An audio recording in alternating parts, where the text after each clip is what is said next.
Hi guys, so back in lockdown. This video we're focusing on falling. This is an essential part of not only Jiu-Jitsu, really life or being a martial artist. It's huge knowing how to fall.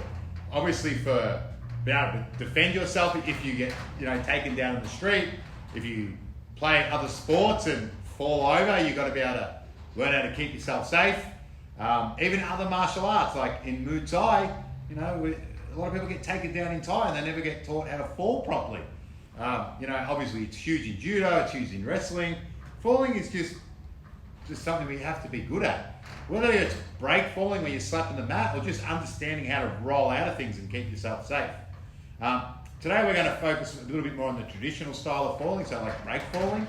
And it's huge. And you'll never ever regret putting time into learning how to fall properly, because there'll be one day where you won't expect to be falling or taken down on the mat so hard, and it's like bang, someone hits a double leg and you like slap the mat, you keep your chin on your chest and you exhale and you're safe. Or there might be that time when you're being silly and running around a swimming pool and slipping on the edge. It's like you learn how to break fall sideways. They're all important. It's nothing worse than seeing someone get taken down on the jiu-jitsu mat and they go like this and they post out. And they're like, oh, I've jarred my shoulder or my elbow, something's wrong. And you're like, well, you never want to fall and post out. You've got to get out of those habits. So we're going to practice that now. This is something, you can practice at home. You don't need jiu-jitsu mats. All you need is, a bit of grass to practice on, or, even carpet or whatever. We can practice this. So it's something like, okay, maybe you can't train this week or next week with lockdown, or you can't get to jits for whatever reason. Practice some falling. If you just smash out falling each way, 10 times, 10 forward ones, 10 sideward ones, 10 backwards ones, getting up and down and doing that, it's a workout in itself, but it's a good investment of time as well. It's not like just going for a run. Like, you can run. We all know how to run. We learned that when we were 4. But learning how to fall, those habits you can keep building. So even if you just use this as a workout, doing 10 of every fall, or do 30 of every fall, depending on how hard you want to push yourself. So first the forwards breakward fall, break fall, forwards break fall, right? Standard break fall.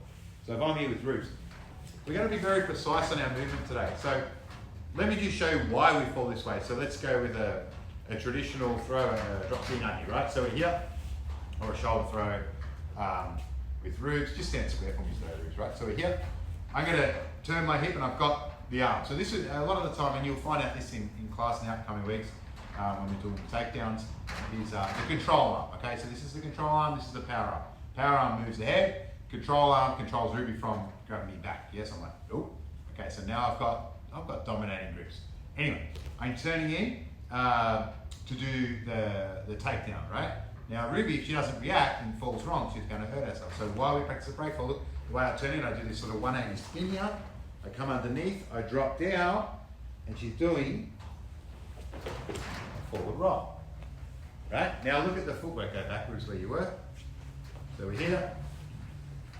Same again, I'm like, now I go for the roll, and we pause about there. Ruby stays there.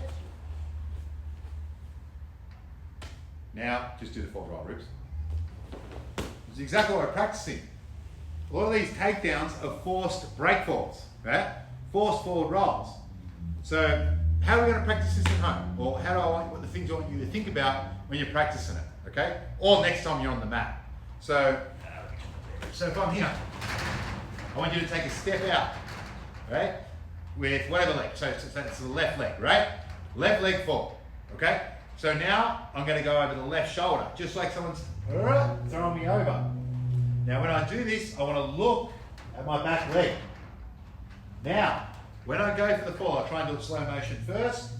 Looking at my leg, I'm going over my shoulder. It's more my shoulder blade hits the floor, then my hip.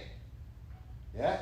2 ways to fall from here. You can either go straight leg, more like it's more so the wrestlers fall with a straight leg, or a bent leg. Okay? Then we stand up. Okay? So I'll do one in normal speed and then I'll explain why straight leg or bent leg. So we're here, right? I'm doing the forward roll, okay? I'll go with straight leg first. So I'm rolling over the shoulder, a little bit more normal speed now. Left side, right hip. Now here, see how I landed with the straight leg. This is better for impact. So if it's a heavy impact, straight leg's better. You can really hit the mat hard with the straight leg. You can jump up and be like, and it's fine. Straight right leg. That's well and good. But sometimes you need to land with a bent leg. So I pick and choose, I practice both. So when I'm rolling over, either straight or bent. Why bent? You can't take as much impact with a bent leg, right? So when I'm here and I roll over, the other leg's bent, but it gives me one thing. It makes it much easier to stand up, especially if you get an attacker behind you. So bent leg, easy to get up and turn around. Straight leg's better for impact. So you have to be able to be good at both. So look again, here, bent leg. What's up? You're straight into it, okay? So there's your forwards break fall, okay? Making sure, always breathe out. Even if it's on the soft mat, get used to breathing out. So anytime you're gonna cop an impact, instead of, you make that just constant talk. Like even when if you're in a martial art with sparring, you always want to breathe out. If you're going to cop a teep in Muay Thai, you don't go, you cop that teep, you're going to be winded, you have to sit down. You're not going to be able to kick training when you cop a hit. Same as when you fall. Same thing.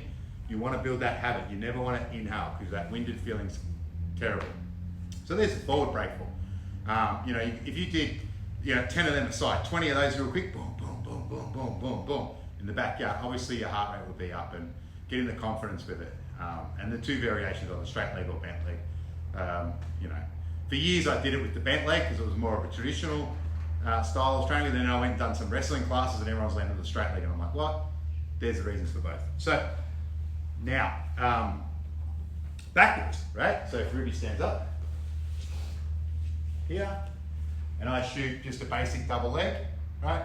This is the backwards break fall. So we're here, I shoot in, take roots down, slaps the mat, okay? Big things we want to focus on with this, chin on the chest, breathing out the same, and you can slap the mat as well. When slapping the mat, fingers together, cupping the hands, okay? So if someone's taking you backwards. So we're learning how to fall in all directions. We've done forward, now backwards. So we're here. First, when you do a backwards break fall, generally it's when you're getting taken down with some sort of double, you sort of like, you can imagine I'm getting shot on, you take a small step. It's very rare to get double legged and you fall square. It's like someone hits a double and you're like, oh. Now I bend and squat, sit my butt as close as I can to my heel and use your knees as much as you can. You don't want to fall from here. I don't want to do it as a first, but you want to fall by bending chin on your chest and slapping the mat. Always keeping your head off the floor. But use your knees as much as you can. Take as much as you can out of the knees, sitting right down, like there's an invisible chair there, and then you sit all the way to your butt. So once again, here, you're bending, small step, here, forward, sit, on your back, and slap the mat. So in normal time, we're here, sit, boom, okay? Slapping on a 45 degree. So, if that's 90, by your side, in the middle, 45. Chin on your chest and breathing out. Use your knees as much as you can, okay? Now there's two methods of this. You can either roll out over your shoulder or get back up to your technical stand-up, okay? So, why would I roll out over my shoulder?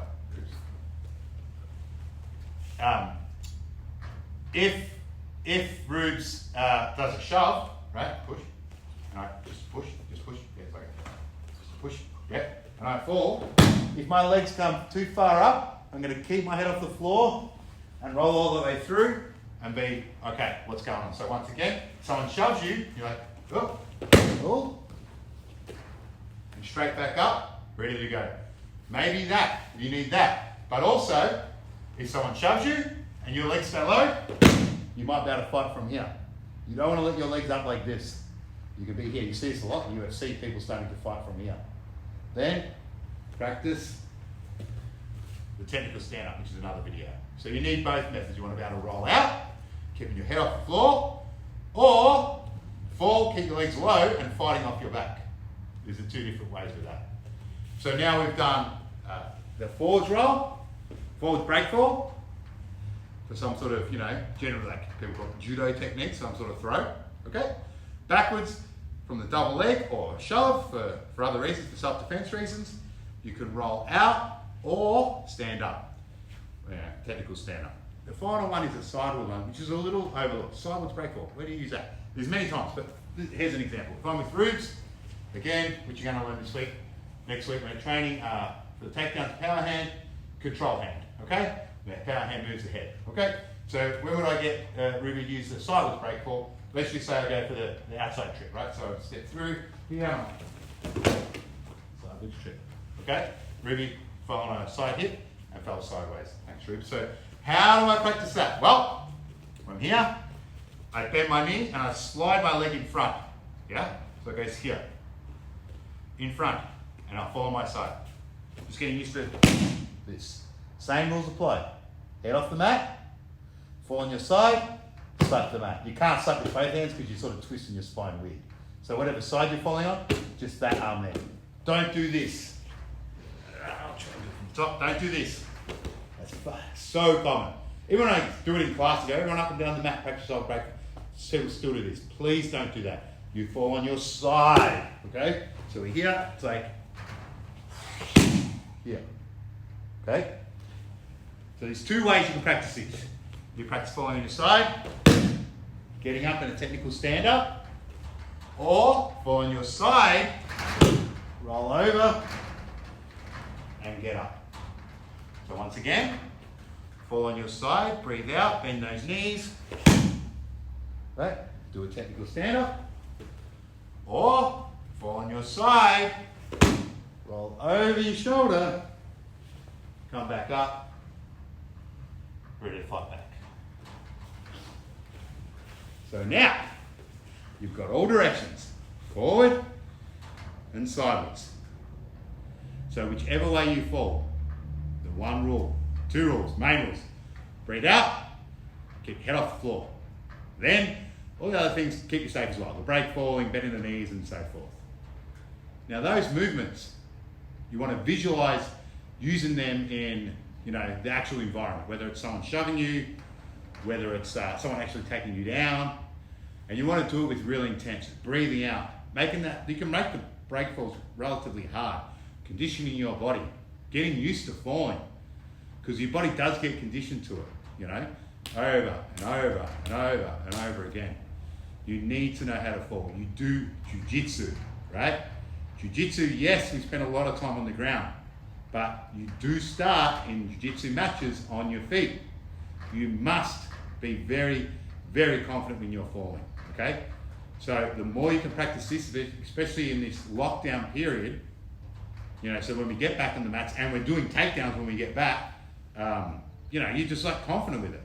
It's a good feeling knowing even if you don't have good takedowns, it's like, well, I know how to fall, so who cares? I get taken down, I absorb the impact however I do it, and then I play guard if I have to. You need to be confident in falling. And then, when you're confident in falling, you're not worried about falling, your takedowns are improved, yeah? You need to practice. Rep, forward, backwards, sideways, left, right side, all of them, yeah? And make them just instinctive rather than you have to think about it. I miss everyone on the team. It's, crappy to be locked down for the 6th time, but, one day we'll all just be training as normal again and just got to do what we can. So we'll be here whenever we're allowed to train. See you soon. Cool.